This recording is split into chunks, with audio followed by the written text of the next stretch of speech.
రెండవ రోజు జాలపాలెం డ్యూటీకి అయితే వచ్చేసాము. ఈ ఉగాది సందర్భంగా అందరూ చాలామంది వచ్చేసారు గుడికి. ఇక మన పని మనం స్టార్ట్ చేసామన్నమాట. ఒక్కొక్క ఫేస్ మీద ఎంత రీడింగ్ ఉందని మొత్తం రాసేసుకున్నాము. మొత్తం తీసేసాము.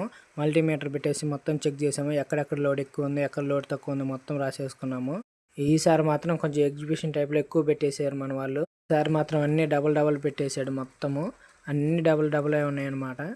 ప్రజలు బాగా ఎంజాయ్ చేస్తారు అనుకున్నాం మేము కూడా. కానీ ఉన్నట్టుండి వర్షం అయితే దంచేసేసింది.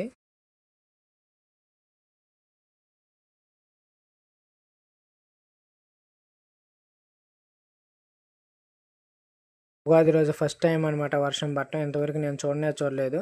మామూలుగా శివరాత్రికి పడాల్సింది ఉగాదికి పడింది, ఎందుకనో మరి. ఫస్ట్ టైం ఇంత వర్షం చూడటం నేను కూడా. 33 కేవీలు 11 కేవీలు అన్నీ ఒకేసారి బ్రేక్ డౌన్ అయినాయి. జాలపాలెం కూడా బ్రేక్ డౌన్ అయింది. మొదటైతే జాలపాలెం లైన్ కరెంట్ ఇచ్చేసి మిగతా లైన్ల తర్వాత చూసాము. మిగతా స్టాఫ్ని జాలపాలెం డ్యూటీ పంపించేసి మేమైతే మిగతా లైన్లన్నీ చెక్ చేసి చూసేసాము. అన్నీ బ్రేక్ డౌన్ చేసేసాము. జాలపాలెంలో అంత నష్టమేం జరగకుండా సాఫీగా సాగిపోయింది ఈసారి.